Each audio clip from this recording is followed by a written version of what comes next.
కొంతమందిని మధ్యలో కలుసుకున్నాను, కొంతమంది ఆ పక్క నుంచి ఈ పక్క ఇప్పుడే చూస్తున్నాను.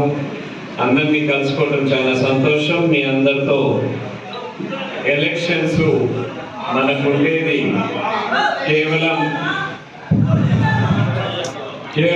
10 రోజులు ఉంది. మనకు ఈరోజు తర్వాత మనకు 9-10 రోజులు ఉంటుంది ఎలక్షన్. మధ్యలో మోడీ గారి మీటింగ్ వచ్చింది.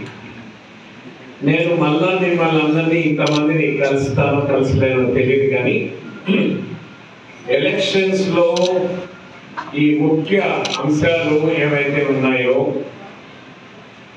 ఒకటి, కేంద్రానికి మోడీ గారు 3వ ప్రధానమంత్రిగా అయ్యేదానికి మీ అందరి సహాయం కోరుతూ ఇక్కడికి రావడం జరిగింది. మోడీ గారు అతి సామాన్య కుటుంబం నుంచి వచ్చి ఆయన అంచెలంచెలుగా పెరిగి 12 సంవత్సరాలు గుజరాత్ ముఖ్యమంత్రిగా, 10 సంవత్సరాలు ప్రధానమంత్రిగా ఆయన పైన ఒక్క అవినీతి ఆరోపణ కూడా లేకన్నా ఏకైక నాయకుడు ఎవరైతే అవినీతికి దూరంగా ఉండి ప్రధానమంత్రిగా ఈ 22 సంవత్సరాల్లో కూడా ఒక్క అవినీతి ఆరోపణ కూడా లేని నాయకుడు మోడీ గారు. ఖచ్చితంగా మీరు ఆదరించాల్సిన అవసరం ఖచ్చితంగా ఉన్నదనేది స్పష్టంగా తెలియజేస్తున్నారు. మోడీ గారు సెలవు తీసుకున్నారని మీరు ఎప్పుడన్నా విన్నారా? 10 సంవత్సరాల నుంచి ఆయన ప్రధానమంత్రిగా ఉన్నారు.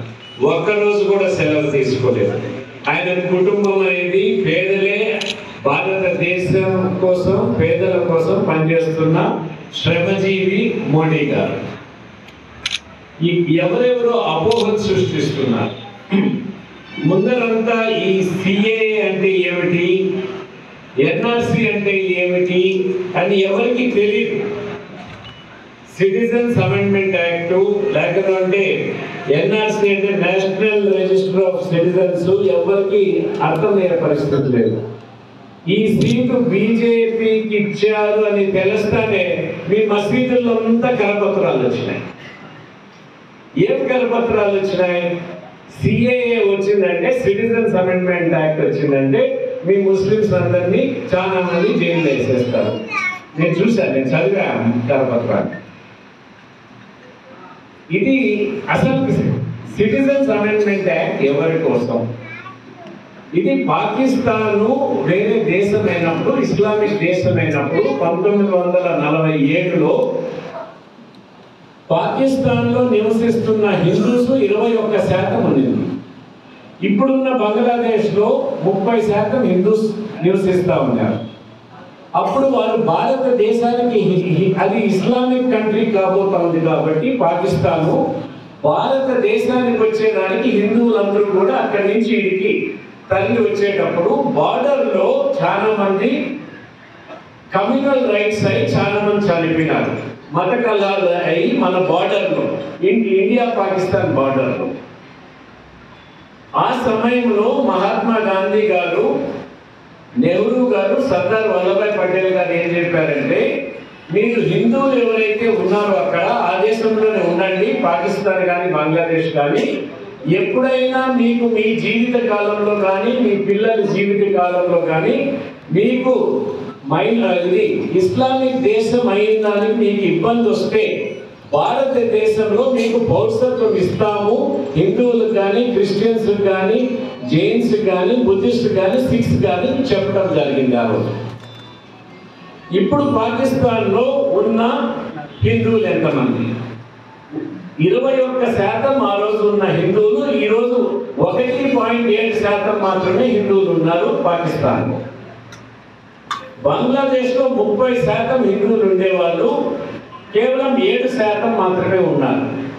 ఆఫ్ఘనిస్తాన్ మనకు సంబంధం లేకున్నా కూడా 8 లక్షల మంది హిందువులు, సిక్ ఫ్యామిలీస్ ఉంటే ఈరోజు కేవలం 100 ఫ్యామిలీస్ మాత్రమే ఉన్నారు. భారతదేశం సిఏఏ ద్వారా ఏం చేసిందంటే, ఆ దేశంలో బంగ్లాదేశ్లో, పాకిస్తాన్లో, ఆఫ్ఘనిస్తాన్లో నివసిస్తున్న హిందువులకు భారతదేశానికి వచ్చేదానికి పౌరసత్వం మీకు ఇస్తాము అని చట్టం చేసింది. సిటిజన్స్ అమెండ్మెంట్ యాక్ట్ అంటే అది. ఒకవేళ ముస్లిం మైనారిటీ సోదరులు పాకిస్తాన్ నుంచి, బంగ్లాదేశ్ నుంచి ఈ దేశానికి రావాలంటే మీరు ఒక అప్లికేషన్ పెట్టుకొని, ఇస్లామిక్ దేశం కాబట్టి మీకు ఆడ మతపరంగా మీకు వివక్షలు చూపించరు కాబట్టి మీరు భారతదేశ పౌరసత్వం కావాలంటే ఒక అప్లికేషన్ పెట్టుకొని రాండి అని చెప్పింది. అది తప్ప భారతదేశంలో నివసిస్తున్న మైనారిటీస్కి ఎటువంటి సంబంధం లేదు.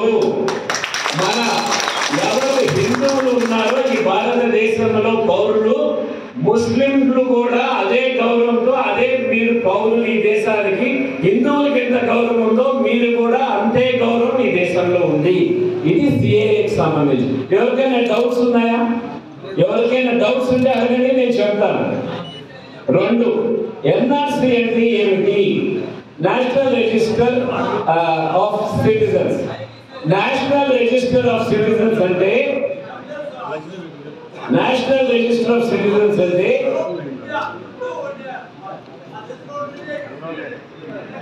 గమనంలో కొంచెం ఎక్కువైనట్టుంది.